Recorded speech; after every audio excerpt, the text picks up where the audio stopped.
Quando você olhar para os 4 semifinalistas desta Copa, será fácil dizer que eles chegaram porque têm craques, dinheiro ou sorte.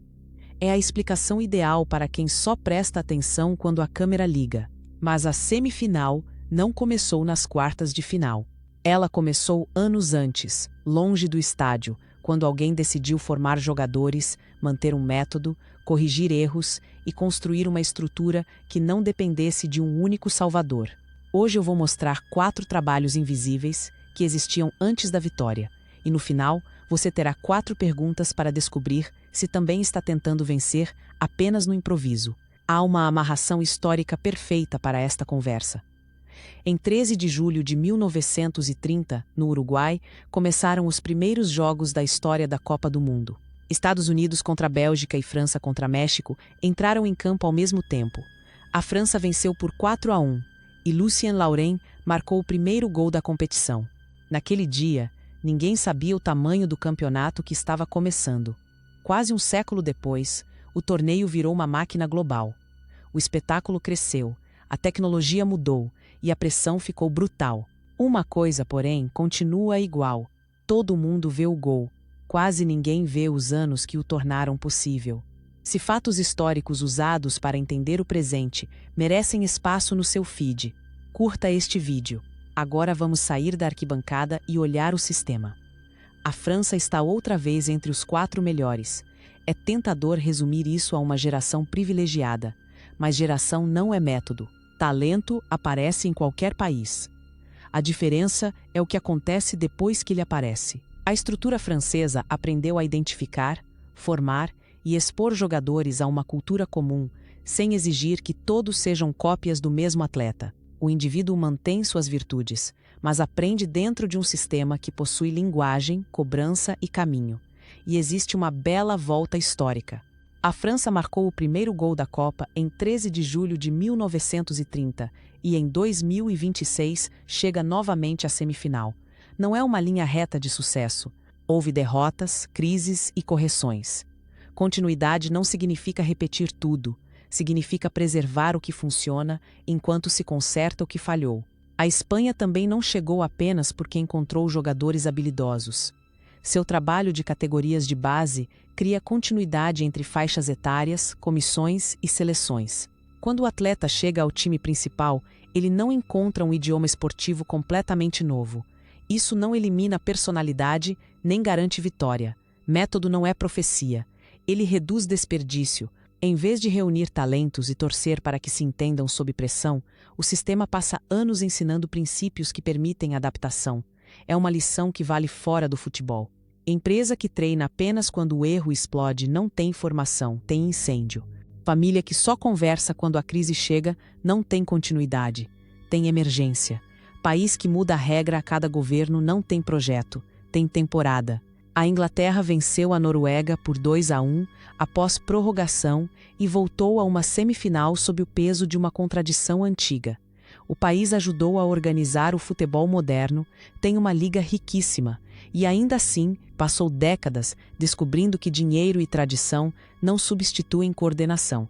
O aprendizado foi tratar formação, comissão técnica, análise e identidade de jogo como trabalho contínuo. Não porque toda decisão inglesa seja brilhante, mas porque fracasso repetido deixou de ser explicado apenas por azar, juiz ou falta de vontade. Cobrança madura não é pedir raça em voz alta. É perguntar se o ambiente prepara boas decisões quando a pressão chega. Gritar depois do erro é barato. Construir antes dele custa tempo e disciplina.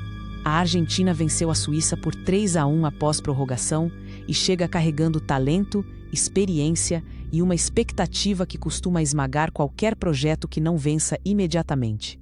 O mérito não está em fingir que a camisa resolve tudo, está em combinar lideranças individuais com funções claras, confiança construída e capacidade de corrigir sem desmontar a equipe a cada dificuldade. Continuidade não é proteger pessoas de cobrança, é dar tempo ao método e cobrar evolução dele. O futebol argentino também lembra que uma sociedade pode produzir talento extraordinário, enquanto suas instituições econômicas e políticas trabalham contra a prosperidade cotidiana. O campo não absolve o país. Ele apenas prova que capital humano existe. A pergunta é: por que esse mérito encontra estrutura em alguns ambientes e obstáculos em tantos outros? Agora vem a comparação desconfortável. O problema do Brasil não é falta de talento. Dizer isso seria falso e preguiçoso. O Brasil forma jogadores que brilham nos melhores clubes do mundo. O problema aparece quando confundimos a existência desses talentos com a existência de um método confiável. Nós admiramos o improviso porque ele já nos salvou muitas vezes. Só esquecemos que precisar ser salvo o tempo inteiro é sinal de estrutura ruim. Quando vence, o herói encobre o processo. Quando perde, trocamos nomes, inventamos culpados e começamos outra vez sem responder o que deveria permanecer. O mesmo brasileiro que pede planejamento da seleção aceita regra tributária confusa, burocracia interminável, educação sem continuidade e empresa que depende da memória de uma única pessoa. Queremos instituição no futebol e improviso em quase todo o resto.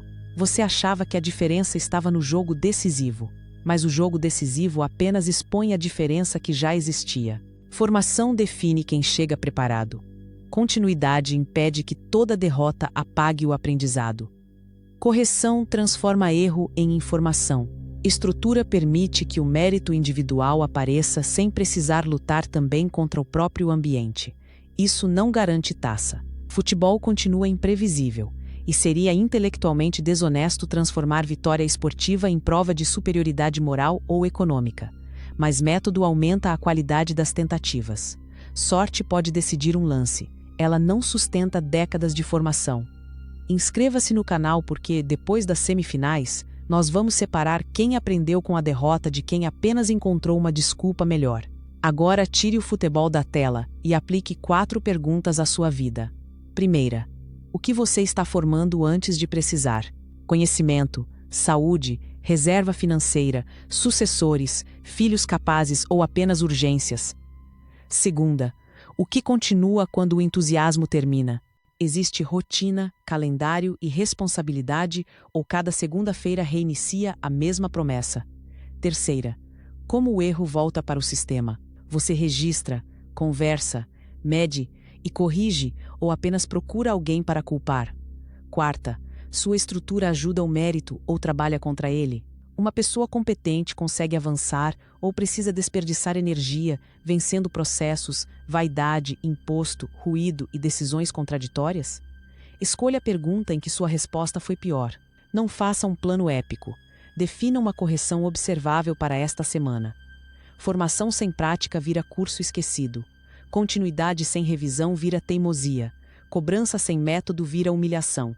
Estrutura sem responsabilidade vira burocracia. Em 13 de julho de 1930, a Copa começou com 2 jogos, 4 seleções e uma história que ninguém ainda conseguia enxergar inteira. Em 2026, 4 semifinalistas entram na parte mais iluminada do campeonato. Mas a luz do estádio não criou o trabalho, apenas o revelou. Comente qual dos 4 pilares mais falta ao Brasil e à sua própria vida: formação, continuidade, correção ou estrutura. Comentários bem construídos podem receber uma resposta em short, porque pergunta séria merece mais do que um emoji automático. E compartilhe este vídeo com alguém usando uma única provocação. O que você está fazendo agora que precisa estar pronto antes do apito? O placar reconhece quem venceu naquela noite. O futuro reconhece quem construiu quando ninguém estava olhando. Antes do próximo apito, faça o trabalho invisível. Conhecimento liberta com fé, coragem e tecnologia.